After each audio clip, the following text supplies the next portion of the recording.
온 땅의 언어가 하나요 말이 하나였더라. 이에 그들이 동방으로 옮기다가 신할 평지를 만나 거기 거류하며 서로 말하되 자 벽돌을 만들어 견고히 굽자 하고 이에 벽돌로 돌을 대신하며 역청으로 진흙을 대신하고 또 말하되 자 성읍과 탑을 건설하여 그 탑 꼭대기를 하늘에 닿게 하여 우리 이름을 내고 온 지면에 흩어짐을 면하자 하였더니 여호와께서 사람들이 건설하는 그 성읍과 탑을 보려고 내려오셨더라.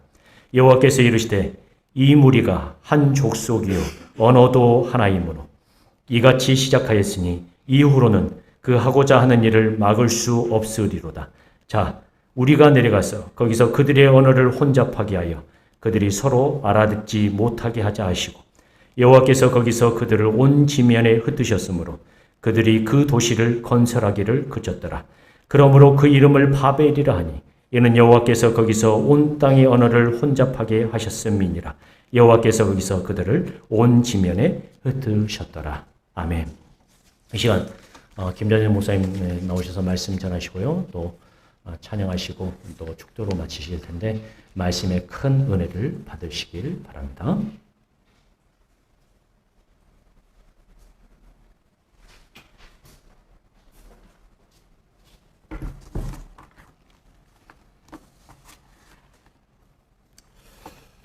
오늘 본문의 말씀을 가지고 바벨탑의 사람들이란 제목으로 하나님 말씀을 전하도록 하겠습니다.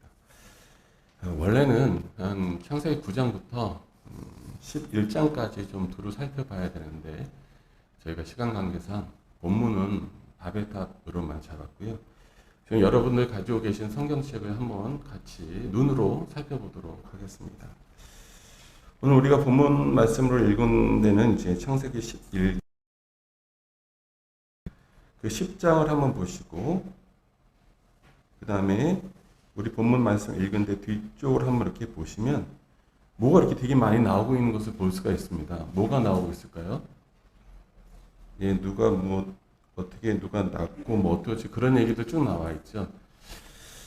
자, 우리는 이걸 가지고 계보 또는 족보라고 이야기를 합니다.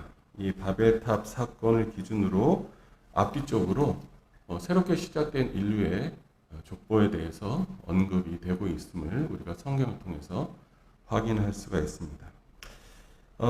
이 창세기 저자는 이러한 계보 또는 족보를 여러 차례 사용하는데 이 족보를 통해서 강조하고자 하는 부분이 있기 때문에 의도적으로 그렇게 기록해 놓은 것입니다. 자, 이 족보를 통해서 강조하는 것은 크게 세 가지 정도로 우리가 살펴볼 수가 있습니다. 첫 번째는 뿌리, 우리가 말하는 근본, 뿌리의 중요성입니다. 이 창세기를 읽은, 이 창세기를 읽어야 되는 그런 사람들이 있었습니다. 누구였습니까? 이집트 사람들이었을까요? 아니죠. 예, 이스라엘 사람들이었습니다. 모세는 이러한 족보를 통해서 이스라엘의 어떤 정체성을 이스라엘 백성들에게 알리려고 한 것입니다. 주변 나라의 시조는 어떠한 배경을 가지고 있는지, 또 그들과 달리 이스라엘 민족은 어떻게 형성되었는지, 그것을 바로 이 창세기를 통해서 이야기해주고 싶었던 것입니다. 자, 그 다음에 이 족보를 통해서 강조하고 싶었던 것 두 번째, 바로 아담의 계보가 이스라엘의 조상 아브라함에게로 어떻게 이어지는지 설명하기 위해서 이러한 족보를 기록해 놓았습니다. 모세는 우리가 다 알다시피 이스라엘 백성들을 이집트에서 이끌어낸, 탈출시켜낸 그러한 장본인입니다.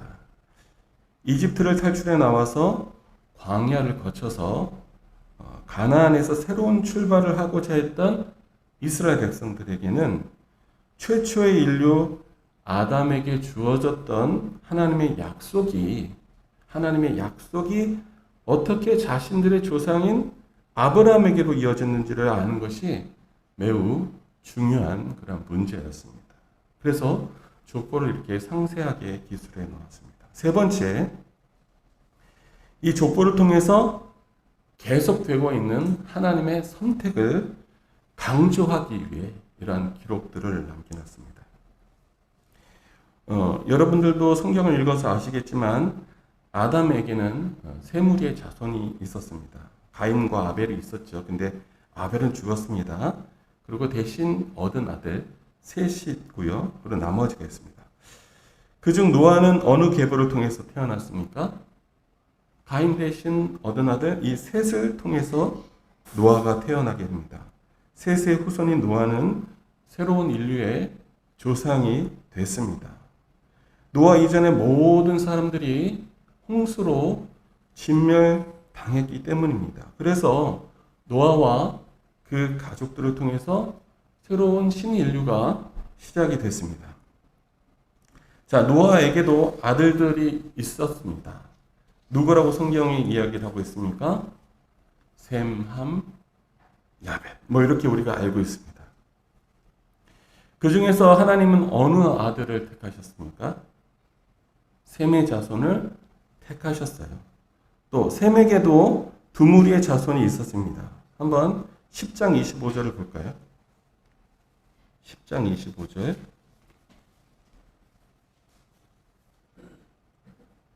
자, 거기 한번 같이 읽도록 하겠습니다. 시작.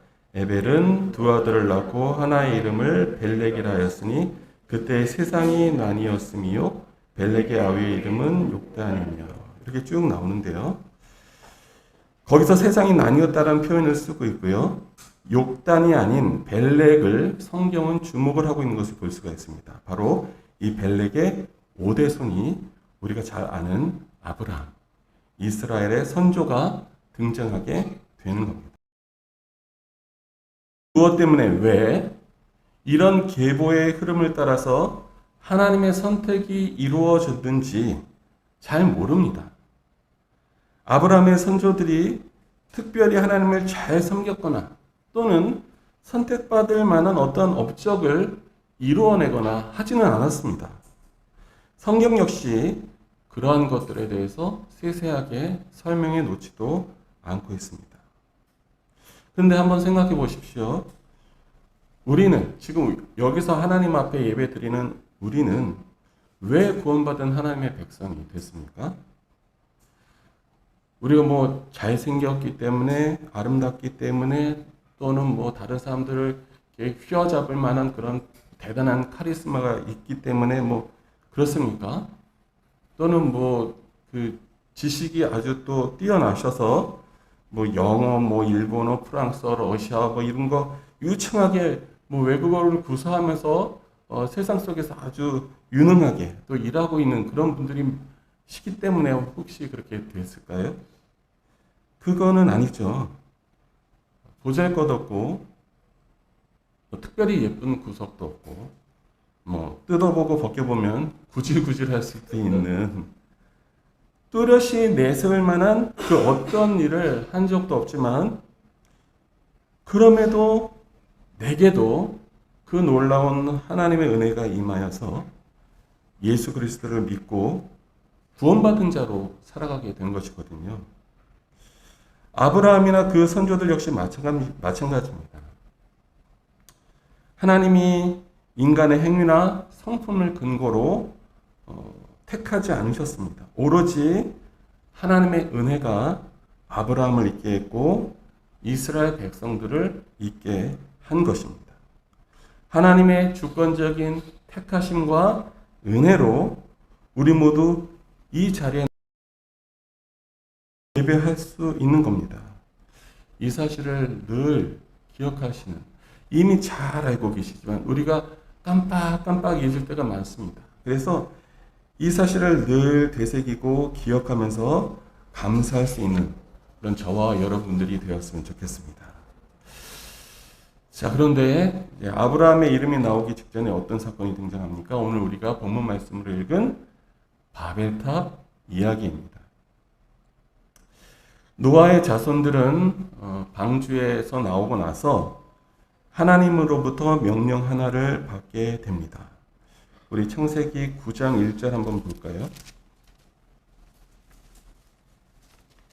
9장 1절 말씀 우리 같이 짧으니까 한 목소리 읽겠습니다. 시작. 하나님이 노아와 그 아들들에게 복을 주시며 그들에게 이르시되 생육하고 번성하여 땅에 충만하라. 아멘. 이것은 누가 받았던 명령의 반복입니까? 바로 에덴 동산에서 아담이 받았던 그러한 명령의 반복입니다. 창세기 1장 28절의 말씀과 이 창세기 9장 1절의 말씀은 동일한 내용을 담고 있습니다.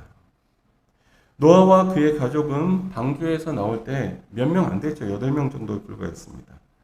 어쩌면 이들의 생존이 염려되는 그런 상황이기도 했는데 세월이 지나면서 하나님의 축복이 임하여 오히려 다시 번성하게 됐던 것이죠.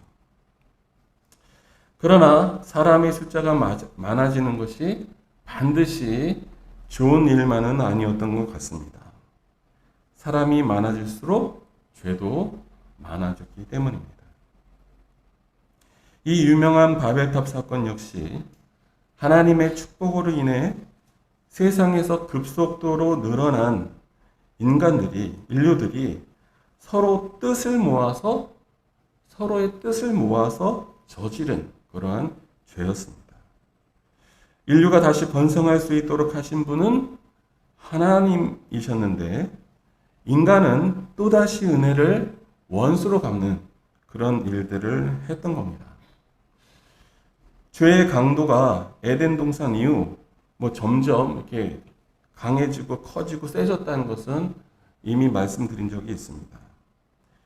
바벨탑 사건도 죄의 질을 따져보면 에덴 동산에서보다 더 크고 심각하다는 것을 우리가 알 수가 있습니다. 에덴 동산에서는 인간이 누구처럼 되고자 했습니까? 하나님처럼 되고자 했던 욕심 때문에 선악을 알게 하는 나무의 실과를 먹었습니다. 그런데 이 바벨탑에서는 하나님에게 대항하고자 했던 인간 군상들의 모습을 볼 수가 있습니다. 아마도 노아의 후손들은 홍수 이야기를 전했을 것입니다. 그것을 전해 듣던 사람들은 아마 두세 가지 정도 양상으로 나뉘지 않았을까 싶습니다. 첫 번째 그룹, 하나님은 공의로우신 분이구나. 두 번째 그룹, 그런 일이 있었던 모양이구나. 그런데 지금의 나와는 무슨 상관이 있지? 이렇게 생각하는 사람들도 있었을 것이고, 세 번째 그룹, 왜 우리가 맨날 당해야만 하나? 하나님 앞에 우리가 맨날 왜 당해야만 하나? 아마 이런 부류로 나뉘지 않았을까 싶은데, 아마 이 바벨탑을 지은 사람들은 이 세 번째 부류의 사람들이 아닐까, 그냥 개인적으로 한번 생각을 해봅니다. 10장에 언급된 민족과 나라들의 상당수가 신할 땅 들판에 이르러 자리를 잡았습니다. 아담이 죄를 짓고 에덴 동편에서 옮겨간 일과 가인이 아벨을 살해하고 동쪽으로 떠는 것을 미뤄볼 때 이 동쪽으로 이동하다가 신할 땅에 정착한 사람들 역시 하나님께 범죄하고 있는 모습을 여실히 보여주고 있습니다. 하나님께서 꿈꾸신 세상의 모습은 인류가 온 세상 각지에 흩어져서 자연과 또는 사람과 조화를 이루면서 사는 게 아니었을까 싶습니다.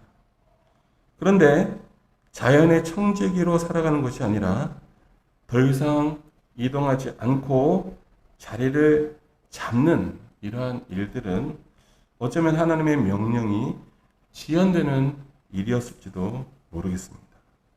어쨌거나 그렇게 모여든 사람들이 말을 하고 있죠. 오늘 우리가 제가 읽겠습니다. 또 말하되 자 성읍과 탑을 건설하여 그 탑 꼭대기를 하늘에 닿게 하여 우리 이름을 내고 온 지면에 흩어짐을 면하자. 이렇게 이야기하고 있습니다. 생육하고 번성하여서 땅에 충만하라는 하나님의 명령이 어떻게 보면 이 신할 땅 앞에서 막힌 듯한 그런 느낌을 받게 됩니다. 이들은 자신들의 이름을 내걸고 우리가 흩어짐을 면하자라고 말하는데 그 의지를 어디서 좀 엿볼 수가 있냐면 3절 말씀에 보면 이렇게 기록되어 있죠. 서로 말하되 자 벽돌을 만들어 어떻게 굽자고요? 견고히 굽자. 벽돌을 굽는데 그것도 아주 견고하게 굽자라고 이야기를 합니다. 이 견고히 굽자라는 말에서 우리가 이러한 흩어짐을 면하고자 하는 그들의 의지를 좀 엿볼 수가 있는 것 같습니다. 그들의 아주 똘똘 뭉치기 위한 그런 어떤 굳은 의지를 이 견고히 굽자라는 단어를 통해서 우리가 확인할 수가 있는 것입니다. 그리고 그 탑은 이들이 짓고자 하는 탑은 꼭대기가 하늘에 닿을 정도로 높은 그런 탑입니다.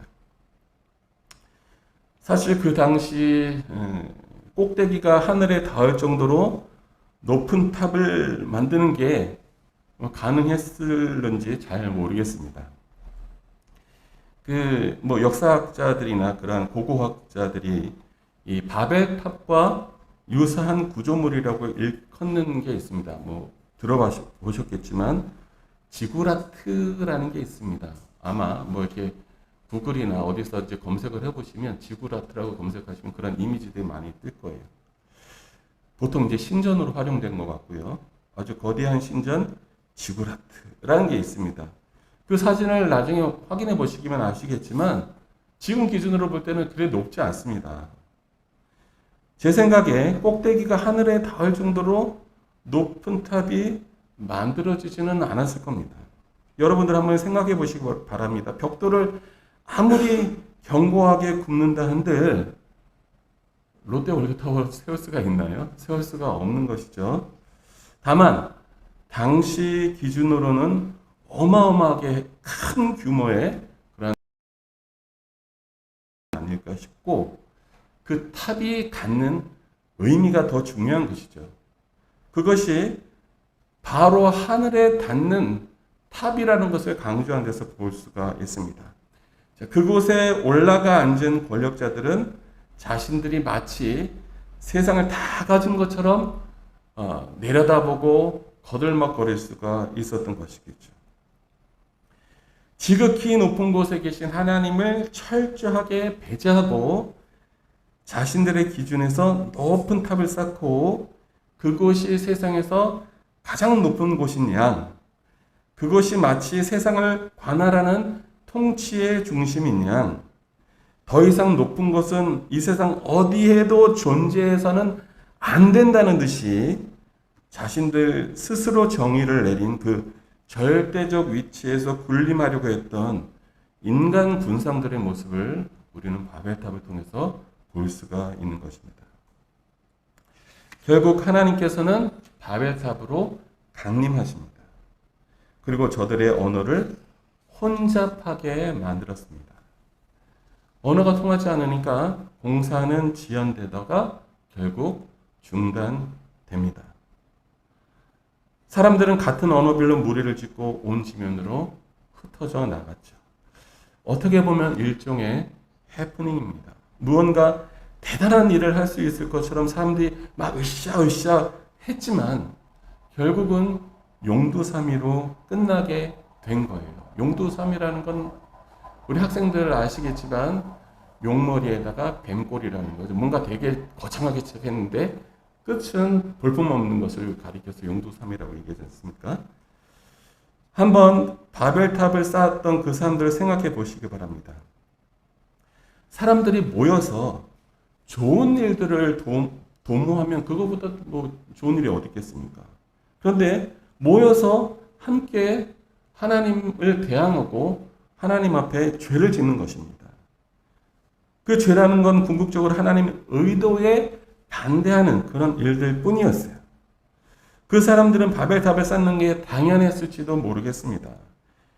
그 사람들 입장에서 보면 일종의 인류 번영 프로젝트 이런 것이었기 때문입니다. 그리고 우리가 여기 단합을 하면 여기까지 할 수 있다. 라는 일종의 실력 과시였어요.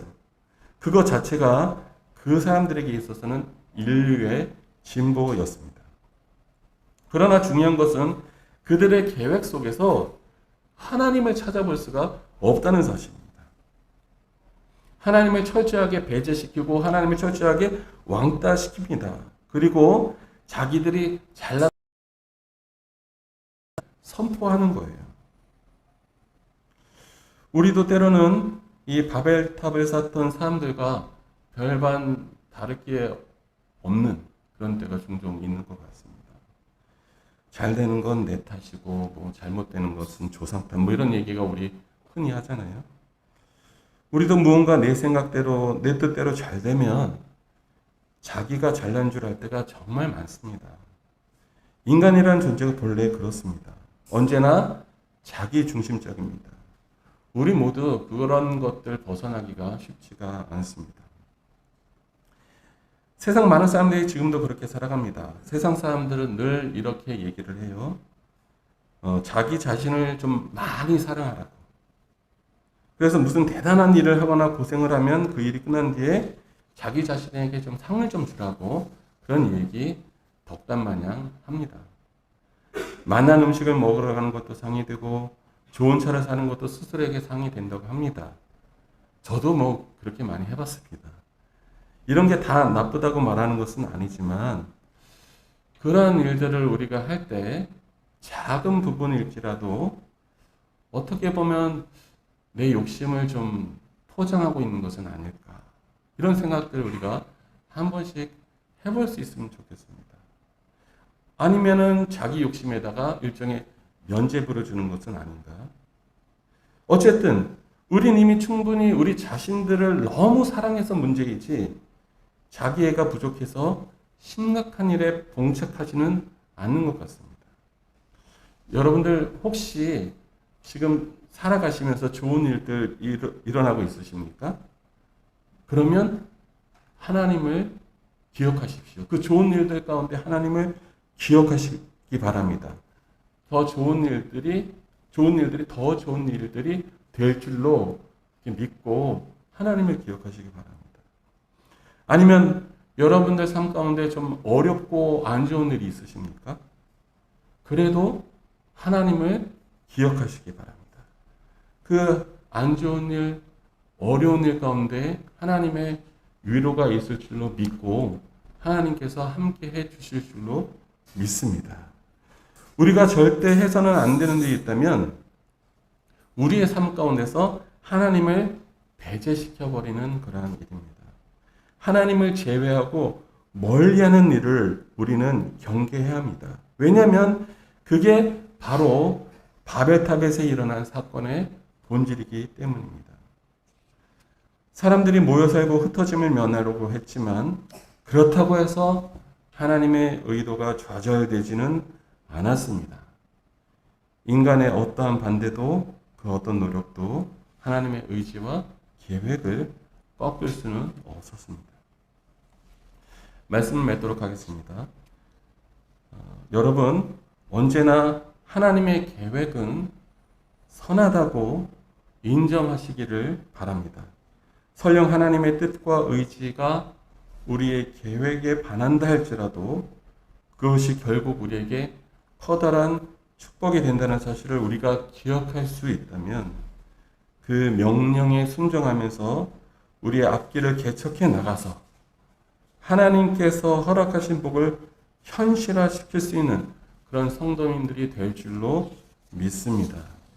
이 창세기를 받아들고 읽었었던 이스라엘은 결국에 요단강을 건너가서 여리고를 무너뜨리면서 성공적으로 가나안 땅에 입성하게 됩니다. 그들의 아버지 세대가 아낙 자손이 있는 어마무시한 땅이라 들어갈 수 없노라 말했었지만 그 자녀 세대는 하나님의 명령에 순종하면서 자신들의 앞길을 전투적으로 개척해 나갔습니다. 그리고 결국 하나님께서 주신 축복의 땅 가나안 지역을 자신들의 소유로 삼았습니다.